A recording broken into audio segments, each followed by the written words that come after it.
Dear student, কাজী student কেয়ারের পক্ষ থেকে সবাইকে জানাই আন্তরিক শুভেচ্ছা। আশা করি তোমরা সবাই ভালো আছো। আজকে আমরা যে বিষয়টি শিখব বিজ্ঞানের অষ্টম অধ্যায়, সেটা হচ্ছে রাসায়নিক বিক্রিয়া, কেমিক্যাল রিয়াকশন। তোমাদের মনে এই অধ্যায়টি নিয়ে অনেকের ভয়ভীতি কাজ করে, সেটা হচ্ছে যে এই অধ্যায়টা অনেক কঠিন, আমি হয়তো সৃজনশীল দিতেই পারবো না। কিন্তু না, যদি আজকে আমরা এই জিনিসগুলো শিখি, সেটা হচ্ছে প্রতীক, সংকেত ও যোজনী, রাসায়নিক সমীকরণ, রাসায়নিক বিক্রিয়া, এর মধ্যে কয়েকটা বিক্রিয়া আছে, রাসায়নিক বিক্রিয়া, তাপশক্তি রূপান্তর, শুষ্ক কোষ, তড়িৎ বিশ্লেষণ। এই বিষয়গুলো যদি আমি ভালো করে তোমাদেরকে বোঝাতে পারি, তাহলে হয়তো তোমরা এই অধ্যায় থেকে সৃজনশীল দিতে পারবে, তোমাদের মধ্যে একটা কনফিডেন্স চলে আসবে। তো আমরা শুরু করি। তাহলে তোমাদের এই অধ্যায়টা কয়েকটি পার্টে বিভক্ত করা হয়েছে। তার মধ্যে প্রথম যে পার্টটা, সেটা হচ্ছে প্রতীক, সংকেত ও যোজনী। তাহলে আমরা এখন প্রথমে শিখব প্রতীকটা কী। তো তোমরা ক্লাস 6-7-এই শিখেছো, সেটা হচ্ছে পরমাণু কাকে বলে। পরমাণু হচ্ছে পৃথিবীর সব পদার্থই কোনো ক্ষুদ্র ক্ষুদ্র কণা দ্বারা গঠিত। এই ক্ষুদ্র ক্ষুদ্র কণাগুলোকেই বলা হয় পরমাণু। আর পরমাণুর যে সংক্ষিপ্ত রূপ, অর্থাৎ ইংরেজি বা ল্যাটিন নামের যে সংক্ষিপ্ত রূপটা, সেটাই হচ্ছে প্রতীক। যেমন আমি যদি লিখি হাইড্রোজেন, হাইড্রোজেনের প্রতীক হচ্ছে H। তেমনিভাবে যদি লিখি কার্বন, কার্বনের প্রতীক হচ্ছে C। তারপর যদি লিখি অক্সিজেন, অক্সিজেনের প্রতীক হচ্ছে O। তেমনিভাবে অনেকগুলো প্রতীক লেখা যেতেই পারে। যেমন আমি লিখলাম Na, Na-তে বোঝা যাচ্ছে সোডিয়াম, কিন্তু এই নামটি নেওয়া হয়েছে ল্যাটিন নাম থেকে, ল্যাটিন নাম নেট্রিয়াম থেকে, NaTrium, নেট্রিয়াম। সেখানের সংক্ষিপ্ত রূপটাই হচ্ছে সোডিয়াম। তেমনিভাবে পটাশিয়াম কে দ্বারা প্রকাশ করা হয়, অর্থাৎ পটাশিয়ামের সংকেত হচ্ছে K। পটাশিয়াম নেওয়া হয়েছে কেলিয়াম থেকে, কেলিয়াম নামক ল্যাটিন নাম থেকে নেওয়া হয়েছে পটাশিয়াম K। তেমনিভাবে মৌলের ইংরেজি বা ল্যাটিন নামের সংক্ষিপ্ত রূপ যেটা, সেটাই হচ্ছে প্রতীক। তো আশা করি তোমরা প্রতীকটা অলরেডি বুঝেই ফেলেছো।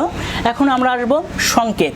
সংকেতও ওই প্রতীকের মতোই, সেটা হচ্ছে যখন আমরা মৌলের পুরো নামের সংক্ষিপ্ত রূপ লিখি, সেটা হচ্ছে প্রতীক। কিন্তু যখন আমরা অণু লিখব, যেমন হচ্ছে হাইড্রোজেনের সংকেত হচ্ছে H2, তেমনিভাবে কার্বনের সংকেত হচ্ছে C2, অক্সিজেনের সংকেত হচ্ছে O2। অর্থাৎ যখন আমরা অণুর সংক্ষিপ্ত রূপ লিখব বা অণুর সংক্ষিপ্ত রূপ বুঝতে পারবো, সেটাই হচ্ছে সংকেত। এখন আমরা আসব যোজনী। এই অধ্যায়ের যোজনী কিন্তু একটি অন্যতম গুরুত্বপূর্ণ বিষয়, কারণ যোজনী হচ্ছে প্রতীক, সংকেত, যোজনী সবগুলো হচ্ছে এই অধ্যায়ের বেসিক। তোমরা যদি বেসিকগুলো ভালো করে শিখতে না পারো, তাহলে যখন তোমরা ক্লাস 9-এ গিয়ে সায়েন্স নেবে, তখন তোমাদের অনেক বুঝতে অসুবিধা হবে। শুধু সায়েন্স না, যখন কমার্স বা আর্টস নেবে, তোমাদের একটা বই থাকবে, সেটা হচ্ছে বিজ্ঞান বই। সেখানে এই বেসিকগুলো না জানা থাকলে তোমাদের অনেক অসুবিধা হবে। তাই আমরা বেসিকগুলো ভালো করে বোঝার চেষ্টা করব। তো এখন যোজনী। যোজনী হচ্ছে একটি পরমাণু কয়টি হাইড্রোজেন পরমাণুর সাথে যুক্ত হবে তার সংখ্যা। আমি আবার বলতেছি, যোজনী একটি পরমাণু কয়টি হাইড্রোজেন পরমাণুর সাথে যুক্ত হবে তার সংখ্যা। এখন আমি উদাহরণ দেওয়ার চেষ্টা করি। যেমন আমি লিখতেছি HCl, তেমনিভাবে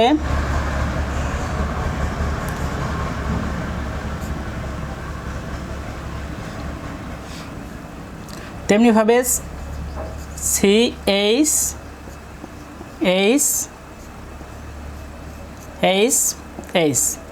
এটা হলো হাইড্রোক্লোরাইডের সংকেত। এখানে দেখা যাচ্ছে একটি ক্লোরিন একটি হাইড্রোজেনকে ধরে রেখেছে, তার মানে একটা বন্ধনের মাধ্যমে এখানে হাইড্রোজেনটা ক্লোরিনের সাথে যুক্ত হয়েছে। সুতরাং আমরা দেখলাম যে যোজনীটা হচ্ছে একটি পরমাণু কয়টি হাইড্রোজেন পরমাণুর সাথে যুক্ত হবে তার সংখ্যাটাই হচ্ছে যোজনী। সুতরাং এখানে ক্লোরিন একটি হাইড্রোজেনকে ধরেছে, তার মানে ক্লোরিনের একটি হাত বা একটি বন্ধন, সুতরাং ক্লোরিনের যোজনী হবে 1।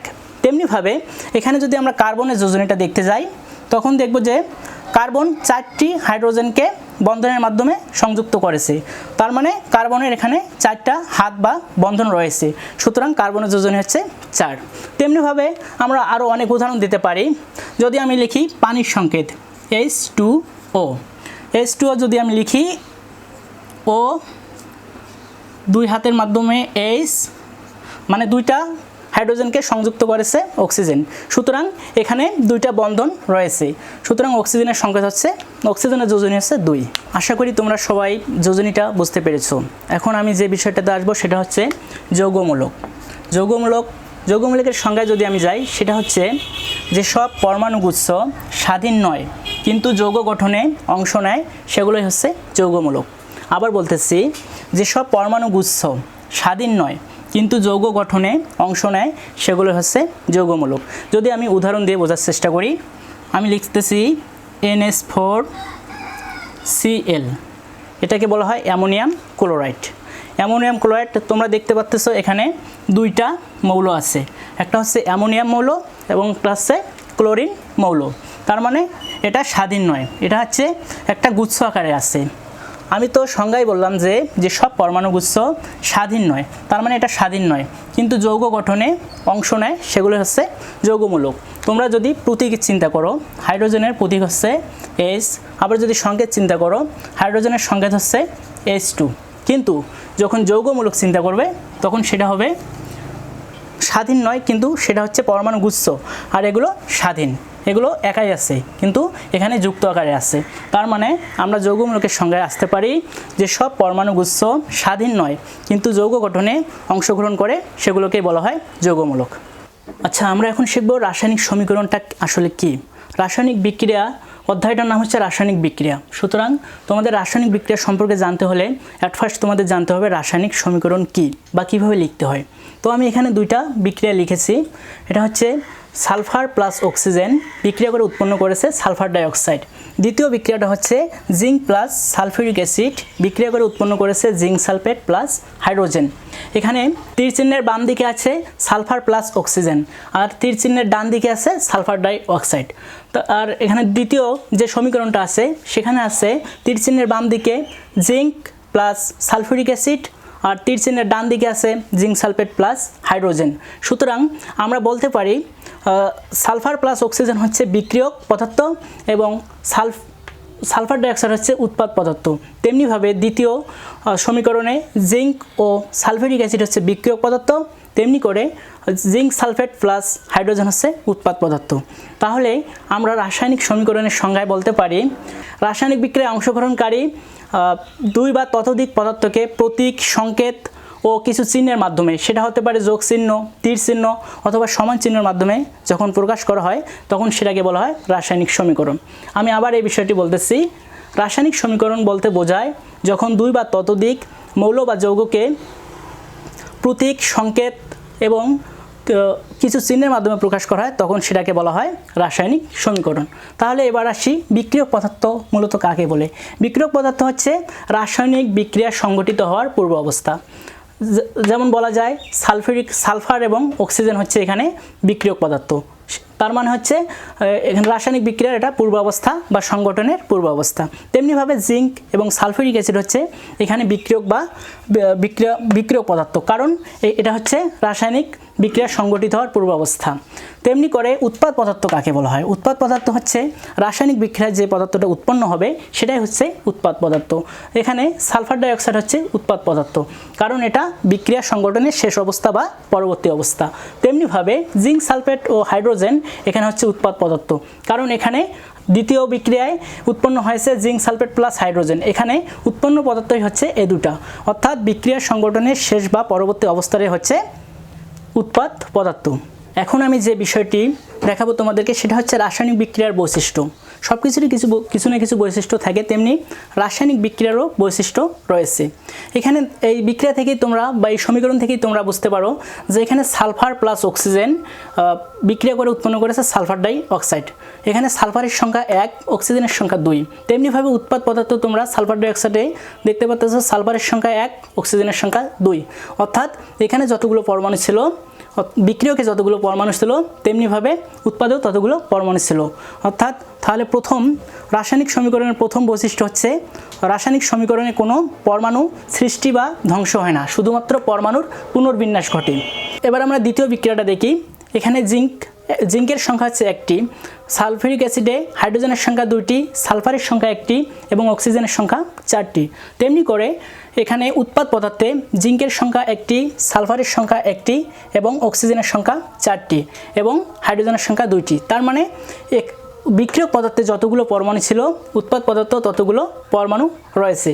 অর্থাৎ রাসায়নিক বিক্রিয়ায় বিক্রিয়ক এবং উৎপাদ পদার্থে পরমাণুর সমতা সবসময় বিরাজ করবে। এগুলোই হচ্ছে রাসায়নিক সমীকরণের মূল বৈশিষ্ট্য। এখন আমরা যে বিষয়টি শিখব সেটা হচ্ছে রাসায়নিক বিক্রিয়া। এই অধ্যায়ের মূল বিষয় কিন্তু রাসায়নিক বিক্রিয়া, কারণ অধ্যায়টার শিরোনামটাই হচ্ছে রাসায়নিক বিক্রিয়া। তার মানে তোমরা বুঝতে পারতেছো রাসায়নিক বিক্রিয়া এই অধ্যায় কতটা গুরুত্বপূর্ণ। তো যদি তোমরা রাসায়নিক বিক্রিয়া ভালো করে বুঝতে না পারো, তাহলে তোমাদের যে ফাইনাল পরীক্ষা অথবা যে কোনো পরীক্ষায় তোমরা সৃজনশীলে আনসার করতে পারবে না। সো তোমাদের রাসায়নিক বিক্রিয়াটা ভালো করে বুঝতে হবে। তো আমি এখানে কয়েকটা রাসায়নিক বিক্রিয়া যেগুলো তোমাদের পাঠ্য বইয়ে দেওয়া আছে, তার মধ্যে 5টা বিক্রিয়া শেখাবো। সেটা হচ্ছে, প্রথমটা হচ্ছে সংযোজন বিক্রিয়া। সংযোজন বিক্রিয়া ইংলিশ হচ্ছে তোমার, ইংলিশ মিনিং হচ্ছে এডিশন বিক্রিয়া, এডিশন রিয়াকশন। তো এখানে আমি 2টা বিক্রিয়া লিখেছি। প্রথমটা হচ্ছে আয়রন প্লাস সালফার বিক্রিয়া করে উৎপন্ন করেছে ফেরাস সালফেট, এবং দ্বিতীয় বিক্রিয়াটি হচ্ছে জিঙ্ক প্লাস সালফার বিক্রিয়া করে উৎপন্ন করেছে জিঙ্ক সালফাইড। তো প্রথম বিক্রিয়া থেকেই তোমরা বুঝতে পারতেছো এখানে আয়রন এবং সালফার যুক্ত হয়ে উৎপন্ন করেছে ফেরাস সালফেট। তার মানে আর দ্বিতীয় বিক্রিয়ায় তোমরা দেখতে পাচ্ছ জিঙ্ক প্লাস সালফার বিক্রিয়া করে উৎপাদ হয়েছে জিঙ্ক সালফাইড। তাহলে আমরা বলতে পারি এই 2টা বিক্রিয়া থেকে আমরা বলতে পারি সংযোজন বিক্রিয়ার সংজ্ঞাটা হচ্ছে যখন 2 বা ততোধিক মৌল পরস্পর যুক্ত হয়ে একটি উৎপাদ গঠন করে তখন তাকে সংযোজন বিক্রিয়া বলা হয়। আমি আবার বিষয়টা ক্লিয়ার করার জন্য আবার বলতেছি, সেটা হচ্ছে যখন 2 বা ততোধিক মৌল পরস্পর যুক্ত হয়ে একটি মাত্র উৎপাদ উৎপন্ন করে তখন তাকে বলা হয় সংযোজন বিক্রিয়া। আশা করি তোমাদের সংযোজন বিক্রিয়ায় আর কোনো কনফিউশন থাকার কোনো অপশন নেই। এবার আমি যে বিক্রিয়াটি শেখাবো সেটা হচ্ছে বিয়োজন বিক্রিয়া। তোমাদের পাঠ্যবইয়ে উল্লিখিত 2য় নং বিক্রিয়া হচ্ছে বিয়োজন বিক্রিয়া। তো বিয়োজন বিক্রিয়ার ক্ষেত্রে আমি 2টা উদাহরণ দিয়েছি। সেটা হচ্ছে, প্রথম উদাহরণটি হচ্ছে ক্যালসিয়াম কার্বনেটকে যদি আমি তাপ দেই তাহলে উৎপন্ন হবে calcium oxide plus carbon dioxide. তেমনিভাবে দ্বিতীয় উদাহরণটি হচ্ছে পানিকে তড়িৎ বিশ্লেষণ করলে উৎপন্ন হবে হাইড্রোজেন প্লাস অক্সিজেন। তাহলে এই 2টা বিক্রিয়া থেকে আমরা কি বলতে পারি, বা বিয়োজন বিক্রিয়ার সংজ্ঞাটা কি হতে পারে? যে বিক্রিয়ায় একটি যৌগ ভেঙে 2 বা ততোধিক মৌল বা যৌগে পরিণত হয় তখন তাকে বলা হয় বিয়োজন বিক্রিয়া। আমি আবার বিষয়টা বলতেছি, বিয়োজন বিক্রিয়া কাকে বলে? যে বিক্রিয়ায় একটি যৌগ ভেঙে 2 বা ততোধিক যৌগ বা মৌলে রূপান্তরিত হয় তাকে বিয়োজন বিক্রিয়া বলা হয়। তো আশা করি তোমরা বিয়োজন বিক্রিয়াটা বুঝতে পেরেছো। তো তোমরা যদি বিক্রিয়াগুলো ভালো করে বুঝতে পারো তাহলে তোমাদের যেভাবেই ক্রিয়েটিভ কোশ্চেন আসুক না কেন তোমরা আনসার করতে পারবে। আর সাধারণত এগুলো প্রয়োগ আকারে কোশ্চেন আসে। তার মানে গণাঙ্গে এই কোশ্চেনটা আসতে পারে যে একটা বিক্রিয়া দিল উদ্দীপকে, সে বিক্রিয়াটা তোমাদেরকে সম্পূর্ণ করতে হবে। তো আশা করি তোমরা বিক্রিয়াটি বুঝতে পেরেছো। ডিয়ার স্টুডেন্ট, আমরা এখন যে বিক্রিয়াটি শিখব সেটা হচ্ছে দহন বিক্রিয়া। দহন মানে তোমরা কিন্তু জানো যে দহন মানে হচ্ছে পোড়ানো, অর্থাৎ যে বিক্রিয়ায় কোনো কিছুকে পোড়ানো হবে সেটাই হচ্ছে দহন বিক্রিয়া। এখনও বোঝো নেই তোমরা বিষয়টা, তাহলে ক্লিয়ার করতেছি। আমি 2টা বিক্রিয়া দেখিয়েছি। প্রথম বিক্রিয়াটি হচ্ছে সালফার প্লাস অক্সিজেনকে যদি আমি তাপ দেই তাহলে সালফার ডাইঅক্সাইড উৎপন্ন হবে।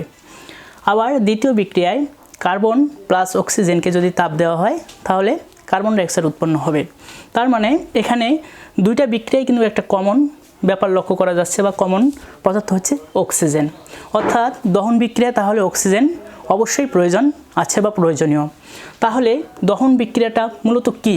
অর্থাৎ অক্সিজেনের সাথে কোনো একটি পদার্থ যদি বিক্রিয়া করে সেই মৌলের, অর্থাৎ এখানে যদি সালফার দেখতেছো তোমরা, সালফারের সাথে অক্সিজেন বিক্রিয়া করেছে। অক্সিজেন যখন সালফারের সাথে বিক্রিয়া করে সালফারের অক্সাইড তৈরি করবে তখন সেটা হবে দহন বিক্রিয়া। তাহলে প্রথম বিক্রিয়াটা কি হলো? সালফার প্লাস অক্সিজেন বিক্রিয়া করে উৎপন্ন করেছে সালফার ডাইঅক্সাইড। তেমনিভাবে দ্বিতীয় বিক্রিয়ায় কার্বন প্লাস অক্সিজেন, যখন অক্সিজেন কার্বনের সাথে বিক্রিয়া করে কার্বন ডাইঅক্সাইড উৎপন্ন করেছে, অর্থাৎ কার্বনকে দহন করেছে বা কার্বনকে পুড়িয়ে তার অক্সাইড, এই কার্বনের অক্সাইড তৈরি করেছে, সেটাই হচ্ছে কার্বন ডাইঅক্সাইড। অর্থাৎ এই 2টা হচ্ছে দহন বিক্রিয়া। তাহলে দহন বিক্রিয়ার একটা অনন্য বৈশিষ্ট্য তোমরা বলতে পারবে কি? পারবে না সম্ভবত। আচ্ছা, আমি বলছি, দহন বিক্রিয়ার একটি অনন্য বৈশিষ্ট্য হচ্ছে এখানে তাপ প্রয়োজন হবে এবং সবসময় অক্সিজেন প্রয়োজন পড়বে। আশা করি তোমরা দহন বিক্রিয়াটি খুব ভালোভাবে বুঝতে পেরেছো। তাহলে আরও একবার বলি, দহন বিক্রিয়াটা হচ্ছে কোনো মৌলের সাথে যখন তার অক্সিজেন বিক্রিয়া করে তার অক্সাইড উৎপন্ন করে বা তৈরি করে তখন তাকে বলা হয় দহন বিক্রিয়া। আশা করি দহন বিক্রিয়া তোমাদের এখন ক্লিয়ার কনসেপ্টে পরিণত হয়েছে। এবার আমরা আসবো তোমাদের পাঠ্য বইয়ে উল্লেখিত একটি অন্যতম গুরুত্বপূর্ণ বিক্রিয়া, প্রতিস্থাপন বিক্রিয়া। প্রতিস্থাপন বলতে তোমরা কি বুঝো, কেউ বলতে পারবে? আচ্ছা, প্রতিস্থাপন বলতে তোমরা কি বুঝো? প্রতিস্থাপন বলতে বোঝায় যখন কোনো কিছু একটা অন্য কাউকে সরিয়ে দিয়ে নিজে ওই স্থানটা দখল করে, অর্থাৎ কেউ ওখানে বসেছিল, তাকে সরিয়ে দিয়ে তুমি নিজেই সেখানে বসলে, সেটাই হচ্ছে প্রতিস্থাপন। এখানে আমি দুইটা বিক্রিয়া লিখেছি। প্রথম বিক্রিয়াটা হচ্ছে আয়রন প্লাস কপার সালফেট বিক্রিয়া করে উৎপন্ন হয়েছে ferrous sulphate plus copper.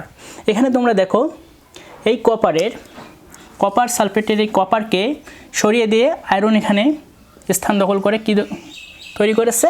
Ferrous sulphate. আর এই কপারটা মুক্ত হয়ে এখানে উৎপন্ন হয়েছে। এখানে তেমনি করে জিঙ্ক সালফিউরিক অ্যাসিড থেকে হাইড্রোজেনকে সরিয়ে এখানে স্থান দখল করেছে। তার মানে এখানে উৎপন্ন হয়েছে জিঙ্ক সালফেট এবং হাইড্রোজেন।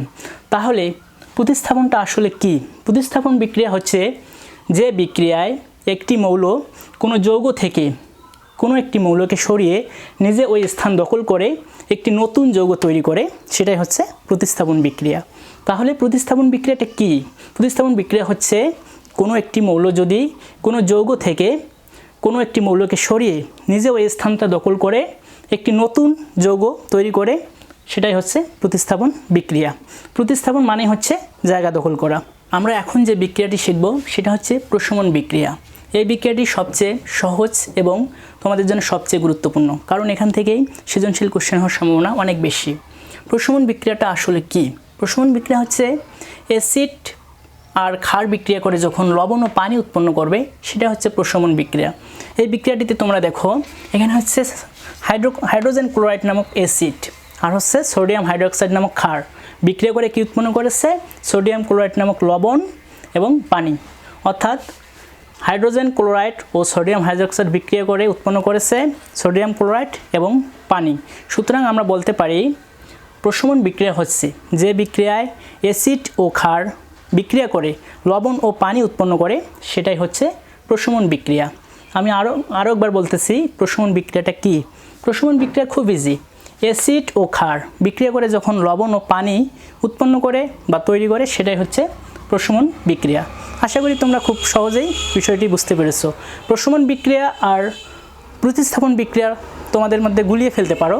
তাই প্রশমন বিক্রিয়া তোমরা সবসময় দেখবা যে অ্যাসিড আর ক্ষারে বিক্রিয়া করে লবণ ও পানি উৎপন্ন করবে, কিন্তু প্রতিস্থাপন বিক্রিয়ায় অ্যাসিড ও ক্ষার থাকবে না। সুতরাং প্রশমন বিক্রিয়া হচ্ছে যে বিক্রিয়ায় অ্যাসিড ও ক্ষার বিক্রিয়া করে লবণ ও পানি উৎপন্ন করে, সেটাই হচ্ছে প্রশমন বিক্রিয়া।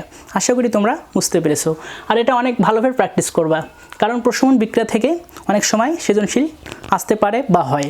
সুতরাং প্রশমন বিক্রিয়া খুব বেশি করেই প্র্যাকটিস করবা। এখন আমরা যে বিষয়টি শিখব সেটা হচ্ছে তোমাদের পাঠ্য বইয়ে উল্লেখিত আছে রাসায়নিক বিক্রিয়ায় তাপশক্তির রূপান্তর। আসলে রূপান্তর কথাটি কি? রূপান্তর কথাটি হচ্ছে একটি থেকে আরেকটিতে পরিণত করা। যেমন তুমি যখন মোম জ্বালাও, কখন হয়তো মোম জ্বালিয়ে থাকতে পারো, যখন মোম জ্বালাও তখন কি দেখতে পাও? তখন দেখতে পাও যে আলো উৎপন্ন হয়, সাথে কি তাপ উৎপন্ন হয়। যদি মোমে হাত দাও, জ্বলন্ত মোমে, দেখবে যে আলো তো হয়েছে, সাথে কি হয়েছে? তাপ উৎপন্ন হয়েছে। অর্থাৎ মোমে কিন্তু একটা রাসায়নিক পদার্থ সঞ্চিত থাকে, সেটা যখন তুমি মোমকে জ্বালাও তখন সেটা রাসায়নিক শক্তিটা রূপান্তরিত হয়ে সেটা তাপ শক্তি ও আলোক শক্তিতে পরিণত হয়। তেমনিভাবে যখন গ্যাসের চুলায় তুমি রান্না করতে যাও বা কেউ রান্না করতে যায়, তখন গ্যাসে যে রাসায়নিক পদার্থটা সঞ্চিত থাকে, সেটা যখন গ্যাসের চুলা জ্বালানো হয় তখন সেটা রূপান্তরিত হয়ে রাসায়নিক শক্তিতে রূপান্তরিত হয়ে তাপ শক্তি ও আলোক শক্তি উৎপন্ন হয়। তার মানে আমরা কি বুঝলাম? যে রাসায়নিক শক্তি যখন সঞ্চিত থাকে, যদি সেখানে আমরা রূপান্তর করতে যাই বা পরিবর্তন করতে যাই, সেখানে একটা তাপ শক্তি রূপান্তর ঘটে। অর্থাৎ রাসায়নিক বিক্রিয়ায় যে তাপশক্তি রূপান্তর হয়, এটা থেকে প্রমাণিত। আশা করি তোমরা রাসায়নিক বিক্রিয়ায় তাপশক্তির যে রূপান্তরিত হয় সেটা বুঝতে পেরেছো। যে আমি তোমাদেরকে যখন ক্লাস শুরু করেছিলাম সেখানে বলেছিলাম যে আজকে আমরা যে বিষয়গুলো শিখব তার মধ্যে শুষ্ক কোষ ও তড়িৎ বিশ্লেষণও আছে। কিন্তু শুষ্ক কোষ ও তড়িৎ বিশ্লেষণ অনেক বিশাল ব্যাপার। তো এই ভিডিওতে যদি আমি এটা করতে যাই তোমাদের হয়তো বোরিং লাগতে পারে। তোমাদের যাতে বোরিং ফিল না হয় সেজন্য আমি এর জন্য আরও একটা ভিডিও করব, সেটা হচ্ছে শুষ্ক কোষ ও তড়িৎ বিশ্লেষণের উপর। তো পরবর্তী ক্লাসে আমি শুষ্ক কোষ ও তড়িৎ বিশ্লেষণ বিষয়ে তোমাদেরকে জানাবো। আচ্ছা বন্ধুরা, তাহলে আজকে এ পর্যন্তই। যদি আপনাদের ভিডিওটি ভালো লাগে তাহলে চ্যানেলটিকে সাবস্ক্রাইব করুন, কাজী স্টুডেন্ট কেয়ারকে সাবস্ক্রাইব করে পাশে থাকা বেল আইকনটিতে প্রেস করুন এবং যদি ভিডিওটি ভালো লেগে থাকে তাহলে সেখানে লাইক করুন, কমেন্ট করুন এবং বন্ধুদের সাথে শেয়ার করুন। আসসালামু আলাইকুম।